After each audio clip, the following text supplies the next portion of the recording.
Sabe aquela frase que a gente ouve o tempo todo, viver ao nosso modo? Então, hoje a gente vai mergulhar no que ela realmente significa. Usando como base uma análise teológica do pastor Ailton Santana, vamos descobrir o que está por trás dessa ideia de autonomia total.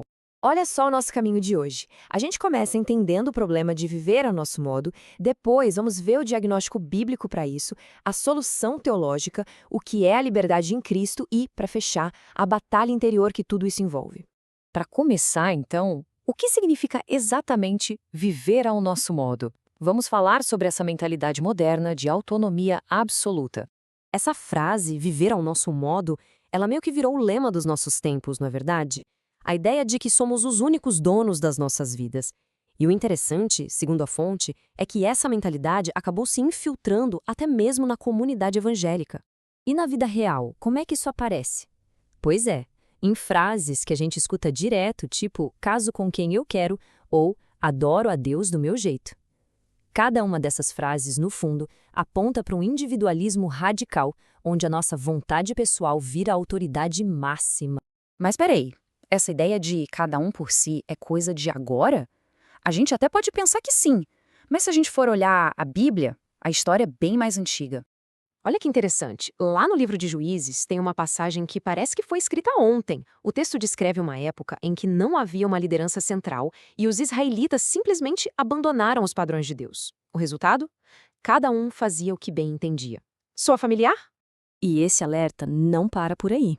O livro de Provérbios repete um verso praticamente idêntico em 2 capítulos diferentes. A mensagem é bem direta, né? Aquilo que parece certo para nós pode, na verdade, levar a um final bem ruim. Isso já coloca a nossa opinião pessoal como um guia moral, bem, digamos que pouco confiável. Rejeitar a palavra de Deus é visto aqui como um ato claro de rebelião. Só que o texto de Neemias mostra um paradoxo incrível. Essa rebeldia toda não é respondida com destruição imediata, mas com a misericórdia de Deus. Isso adiciona uma camada de complexidade enorme na relação entre a desobediência humana e a natureza divina. Ok, então se mesmo na rebeldia existe misericórdia, qual é a saída? Qual é a solução teológica para essa mentalidade de cada um na sua? A resposta está numa ideia muito poderosa, a de redenção. Isso nos leva a uma pergunta que é central. Se viver segundo as nossas próprias regras não é o caminho, então qual é a alternativa? A resposta que a teologia dá nos leva a um novo conceito, o de pertencer a Deus. O argumento teológico mais forte vem da primeira carta aos Coríntios. É uma virada de chave, sabe? A ideia de que o corpo de quem crê não é propriedade sua, mas sim um templo do Espírito Santo. É uma mudança radical, da gente ser nosso próprio dono para sermos administradores de algo divino. Tá, mas e essa expressão comprados por bom preço? O que isso quer dizer na prática? É o conceito de redenção. A ideia é que a vida de uma pessoa ganha um novo dono e, com isso, um propósito totalmente novo, que não vem mais de dentro dela mesma. Então, o ponto crucial é este. Se alguém pertence a Deus, a consequência lógica é que o propósito da vida, tanto do corpo quanto do espírito, passa a ser glorificar a Deus e não a si mesmo. O foco muda completamente do eu para o divino. Beleza. Mas se o propósito muda, aí vem a pergunta de $1 milhão. E a liberdade? Onde fica a nossa liberdade nisso tudo? Pois é, essa nova visão redefine completamente o que significa ser livre, colocando em contraste a liberdade e a escravidão aos nossos próprios desejos. Esse versículo de Gálatas é, fundamental. Cristo nos libertou para a liberdade. E o aviso para não voltar a um jugo de escravidão é muito forte, porque ele está dizendo que a vida de antes era, na verdade, uma forma de prisão. E aqui a gente vê os dois lados da moeda bem claros.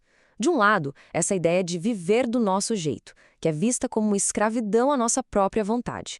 Do outro, o viver o modo de Deus, que seria a liberdade de verdade. A escolha é entre um padrão pessoal, relativo e um padrão divino. Ok, tudo isso é muito bonito na teoria. Mas na prática, no dia a dia, como é que se vive essa nova liberdade? A resposta, segundo essa análise, está em entender um conflito que acontece dentro da gente, a batalha entre a carne e o espírito. E, de novo, o apóstolo Paulo, em Gálatas, dá uma orientação bem prática. Ele descreve basicamente uma guerra interna constante entre os desejos da nossa natureza humana, que ele chama de carne, e o Espírito Santo. A instrução é: vivam pelo Espírito, para não ceder a esses impulsos da carne. A oposição é bem direta. Os desejos da carne representam o viver ao nosso modo e são o oposto do Espírito. Já viver pelo Espírito capacita a pessoa a seguir o padrão de Deus. É nesse campo de batalha interno que, segundo essa perspectiva, a vida cristã acontece. No fim das contas, tudo se resume a uma escolha fundamental, né? Ou a gente cria um padrão de vida para chamar de nosso, baseado nos nossos sentimentos e no que achamos certo, ou a gente adota o padrão que é apresentado na palavra de Deus. E para a gente fechar, fica esta provocação para a gente pensar, que amarra todo o dilema que a gente explorou. O que é liberdade de verdade? É o poder de fazer absolutamente tudo o que der na telha, seguir todos os nossos impulsos?